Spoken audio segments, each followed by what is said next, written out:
And at 6:30, this is a live look right now from our camera, sponsored by Denver Health. This is looking up 6th Avenue toward the foothills. You can see we're waking up to cloudy, cold conditions this morning. The snow has stopped, but it is slick and icy out there this morning. Welcome back to Denver 7 News at 6:30. I'm Molly Hendrickson. Might as well be January with a shot like that. I'm Brian Sanders. Low snow totals did not translate to better roads this morning. In fact, they are worse than the last snowstorm. And schools are taking note of this. Many calling us to report cancellations and delays. You can find them all scrolling at the bottom of your screen. They're also listed right now on the denverchannel.com. And some of the big ones, Denver, Cherry Creek, Douglas County, Aurora, and Littleton schools all have various delays. So Denver 7's Nicole Brady has been checking out conditions along C470 all morning. She is live near C470 and Bowles. Is lane recognition any better now?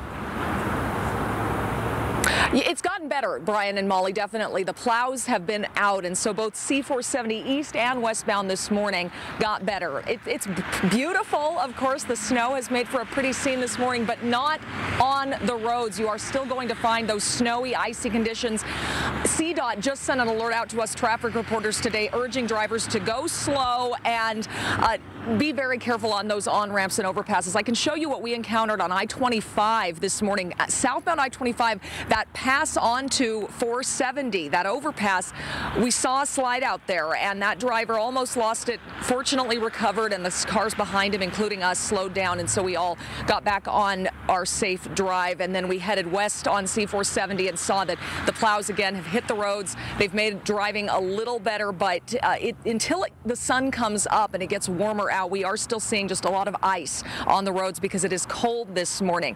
Now, Jason, you've been monitoring the roads throughout the metro and seeing much of the same as we've seen in the South Metro as well, right? Exactly right. And it's worse conditions than I thought it was going to be when I went to bed last night. So it is going to be a tough drive for us. We still have some crashes that we're dealing with, including this southbound crash right by Broadway. From the camera there, you still see the left lanes are tied up. Right lane is tied up. They've been here for quite some time, and you see that car is facing the wrong direction. A couple more over here. I'm surprised that it's taken this long to clear them because some of the other crashes have been clearing a little bit faster. Still 25 minutes on that drive. The 6th Avenue crash that we had by Kipling, that is finally clear. All lanes are open, but still much slower than normal with no lane recognition coming in from that west side of town. This is the second crash in basically the same spot, but this time, as you take a look at the camera, it's on the southbound side of 225 in the right lane with a semi. We've had a crash on the northbound side that was gumming up the works here in 225, and then the side streets and the ramps are really tough, including this area over here at 225 and I-70. That's super duper slick. Speeds are down into the 30s through the construction zone on I-70, and you can already see some heavy traffic on I-25, I-76 up to the north. So it's going to be a tough go of it, unfortunately, for us here this morning, and C-470 is not much better. So looks like it's going to be some time before we get all the road conditions better. I think it's going to take some sunshine, Lisa, and also some warmer temperatures. Maybe by mid-morning, we're really going to start to see some of this ice and snow break up. Yeah, it'll be a lot better. Next couple of days, we could see some spotty rain and snow showers, but we're not going to see totals like this. Most of us picked up around 3 to 6 inches, so not extremely impressive, but as you got north and east of Denver, some better numbers there near Fort Collins, Loveland, Windsor, and then a little lighter out near the airport, and then also southeast toward Aurora. Very little light snow expected this morning. No additional accumulation. We've got a few flurries early on. It is cold, though. We're in the upper teens to low 20s right now. We'll get to right around freezing, a few degrees above it by 12 o'clock, and then it's breezy, and it's going to feel more like 20s this afternoon, even though we're looking at highs in the upper 30s to near 40. Wind gusts still really strong up to the north and east, and it's going to stay that way through today. So even with the snow stopping, you guys, we're going to see it blowing around on the roadways. Coming up, I'll show you how it is, again, going to stay a little unsettled, and where we could get a little more rain and snow tomorrow and Saturday coming up. All right, thank you, Lisa. As she mentioned, the snow still lingering out on the eastern plains, and the winds are really strong out there, too. And because of that, I-70 from Air Park Road past DIA out toward the Kansas border is completely shut down. And that's where we find Denver 7's Eric Lufer. Eric, any signs the interstate could be reopening?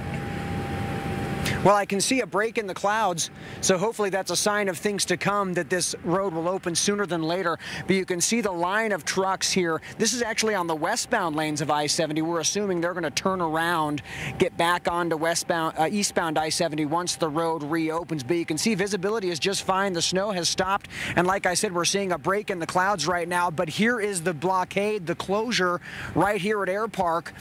Still closed right now from here all the way to the Kansas line, but But like I said, as conditions improve, that will be good news for truckers and drivers once this road finally reopens. And also, hello there, we got a honker. Also, we're right under the flight path as planes land at DIA, which is just a few miles to the north of where we are live this morning. So a sign that operations are getting back to normal at the airport as well. But I'll tell you what, the spring storm I like is when it comes, it goes, and it melts real fast. This storm, not so much. I'm Eric Louver, Denver 7. I like those storms too. All right, thanks, Eric. With hundreds of flights canceled yesterday out at DIA, many people are waking up in the airport this morning. And many airlines are planning normal operations today, but there are still close to 200 cancellations and delays so far this morning. So bottom line, if you are traveling somewhere, make sure you check your flight.